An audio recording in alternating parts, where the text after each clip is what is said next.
Hi and welcome back to the channel. Today I'm going to be doing a review of my new Keis J505 Extreme heated motorcycle jacket and doing a real world comparison to my 501 standard jacket, which I've owned for over a year now. It's quite cold outside today, it's between 0 and 2 degrees, so I'm going to go out for a nice ride for a couple of hours and test them back to back in a real sort of cold weather situation, just to get an honest comparison of how the two work side by side. So this is purely just an open and honest review, just to give you guys a bit of an insight to how they work, what works best in which scenario. I'm not sponsored by Keis at all, so I'm not being paid to do this review or anything like that. I own both jackets, I paid for them both with my own money. I bought the 501 last year, ran it for a year, saw the new Extreme 505, so I thought I'd give that a try. There's £40 difference between both jackets, so it's really the whole idea of this review is to see what you get for that extra £40. Is the 501 a perfect winter jacket, or is the Extreme noticeably better and worth the extra £40? It's quite cold outside, it's between 0 and 2 degrees. There's still a little bit of frost on the grass, but the sun is going to come out and it's going to warm up slightly. I'll be riding for about an hour today. I'm heading over to the workshop, so it's about an hour from here. First half an hour is going to be motorway, and the second sort of half an hour is going to be a mixture between sort of country lanes through town. So it really is going to give me a good indication of how the jackets work. I'll be wearing the Extreme on the way out. It's my new jacket, so I'm all excited to try it. And then I'll be wearing my original 501 on the way back. I'll be following the same route both ways, so I'll be able to get a really good sort of idea of how the two compare. So here we go, let's go and go for a ride. So this is the 501, which is the jacket that I've had for 12 months now, the original jacket that I bought. You can see when they're on, they actually look quite smart. The connecting cables, for example, for the gloves, that's one out, as you can see there, but they do tuck away rather nicely.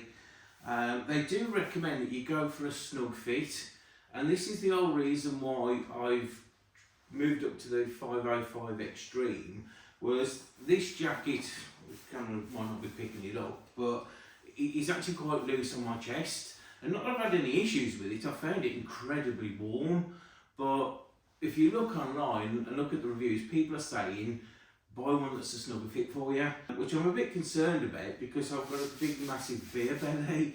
So when I put the 505 on, I've got a funny feeling you're probably going to see that a little bit more. Looks wise, you'll see when I put the 505 on, there's no real difference between the two. As they look sort of externally. The big difference really is on the insides of the jackets. So I'll put the 505 on now, which is, I brought the neck size down so it will be a snugger fit. So it'll give you an idea of how the jackets sort of look, you know, when they're on. So this is the 505 Extreme. So as I said previously, I've gone for the neck size down to go for the more sort of snug fit. And as you can see, it does sort of pull the belly rather nicely there. But the theory behind that is that the heating elements, they're in the chest and down the front, they're in the back, and they're down the arms and around inside the collar and the neck. So the idea being is that if you get a snug fit, it's holding the heating elements quite, you know, close to your body. In fact, I can actually feel them through the jacket just there.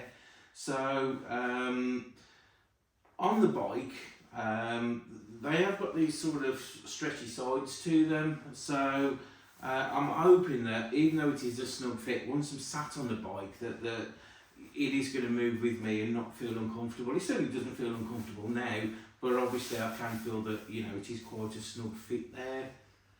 So today I'm going to test a theory, and that theory is that you should be able to wear the jacket with just a base layer and your external motorcycle jacket without the thermal lining. Some of the reviews I've read so far, people are saying that, you know, that's absolutely fine. It's a very, very cold morning today. As I've said earlier, it is between 0 and 2 degrees. So I'm really going to push that theory. I've got one of my old sort of snowboarding base layers on there, so as you can see it's nice and snug around the belly. I've taken the thermal lining out of my motorcycle jacket, and then I'm just going to put the jacket, the Keis jackets on, wear them with just the jacket over the top, go for a good ride and see how they compare. Traditionally over the last sort of 12 months or so, as I've had the 501, I have actually worn it with the thermal liner in my motorbike jacket, and it has been unbelievably warm. So my only reason for, one of the other reasons I should say, for taking the thermal liner out is I find it incredibly uncomfortable. Just because of the way it's designed in the jacket, I find that it does pull across the back of my neck a lot, which does affect my sort of head movement, shoulder checks, things like that on the bike, and it's a little bit uncomfortable.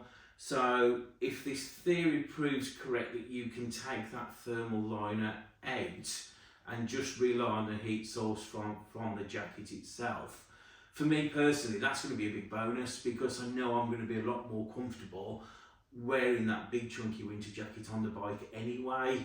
So I'm quite looking forward to this, because hopefully it will make my riding in the future a lot more comfortable, as well as keeping me warm.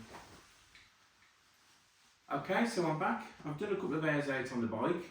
I've chose to wear the 505 Extreme, which is what I've on now to start with. First 25 minutes to half an hour was down the motorway. Constant speeds, probably 70-75 miles an hour. There's quite a big wind chill out there on the bike today, and what I found was, I was really impressed, I've got to be honest. I've never been disappointed with the 501 jacket. I've always thought that that was warm enough anyway, but there is a difference with the 505 and you can feel it. And the difference that I noticed, it's the intensity of the heat that you get in from all the heating elements. Now, granted, some of that could be because I have gone for the size down, so I've gone for the more snug fit, so the heating elements are pushing against my body there, so that may explain that, or it may be the fact that there is 25% more heating elements in this jacket anyway. I couldn't really tell you really which of which is making that difference. It could be a combination of the two, it could be one or the other. But particularly down the motorway, the one thing that I did notice, it dealt with the wind chill very well. I have taken the thermal liner out of my jacket as well, as I said earlier, so there's a difference obviously there. That thermal liner has got some wind resistance to it, so with the wind coming through the jacket and onto this, I didn't really notice any major loss of heat. Obviously I ran a little bit cooler down the motorway compared to, for example, when I went through town and stuff like that, so I was at lower speeds. The jacket does feel warmer in that scenario, but that's going to happen. You know, you can't beat the laws of physics. But I didn't lose any real heat from the motorway. I kept nice and warm, it felt good. And one thing I will say, which did surprise me, with the more snug fit, it felt really comfortable. The stretchy sides there, they do work really well. I went out on the Blackbird today, so it's sports tourer style bike, albeit I have got the sort of higher bars on there now, so I'm not as much forwards as I was when I originally bought the bike. But leaning forwards on the bike still, it felt comfortable. At no point was there any pinch points, at no point did I feel, oh god, it's a bit tight there. Once it's on and you're riding, it feels absolutely fine. It does feel like a second skin. So really, really impressed with the 505 and its heating capability.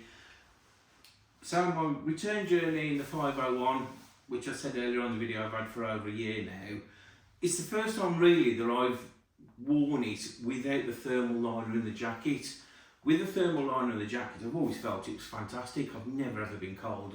Quite a lot of times I've actually been a little bit too warm. But this test today, without the thermal liner, going through town, when I was coming back from the workshop, through the country lanes and through town, I was really warm. You know, is there any difference between this and the 505? I couldn't really tell. At no point was I noticeably any colder than with the 505. I was lovely and warm all the way through, down the country lanes, all the way through towns. Speeds up to sort of anywhere between sort of 20 and 50 miles an hour, and absolutely fine. If I wasn't wearing them back to back, if I wore this one day and then wore the 505 the next day, would you tell the difference? I would say no. Not in those sort of circumstances where you're riding between sort of 20 to 50 miles an hour, stop-start, in 0 to 2 degrees, which it is today.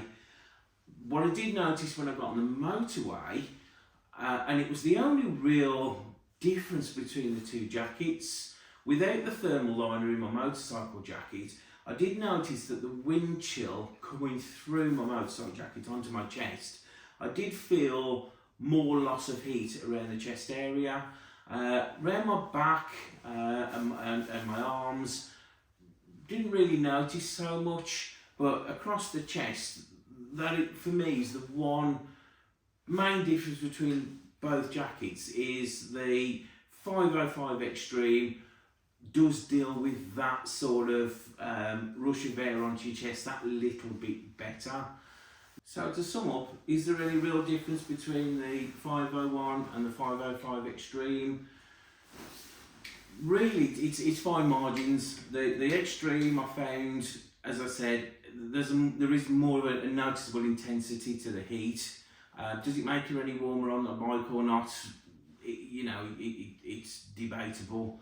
The 501, I've had, like I said, for 12 months. I think it's just a fantastic jacket. Would I buy another one? Yes, I would. I've used it all year round, through obviously last winter and into this winter. I went on a tour of Spain and Portugal, late summer in it, and for those sort of cold morning, late evening rides through the mountains where the sun's dropped and it was a bit chilly, I wore it underneath my summer riding jacket and it was fantastic, it was fine. The 505 really, for me, the Extreme version, I think comes into its own if you don't like wearing a lot on the bike. As I've said earlier in the video, I find my thermal liner on my winter jacket extremely uncomfortable. So this for me is where the 505 Extreme really is going to help. I can put that on, I can put my winter jacket on without the thermal liner in, and I'm going to be really warm wherever I ride through the winter, doesn't matter how cold the temperature is. The 501 really, if you want to save yourself 40 quid, if you're happy with the thermal liner in your jacket, the 501 is going to be fine, it's going to be absolutely perfect. So that for me really is the difference between the two. If you just want if you want the extra comfort, spend the extra 40 quid and go for the Extreme, because it's going to give you that little bit more intense heat on the bike. If you just want a nice, functional, heated jacket that works incredibly well through the winter, save yourself 40 quid and go for the 501. So hopefully you found that video useful and informative. If you did, please subscribe and I'll catch up with you on the next video. Thanks for watching.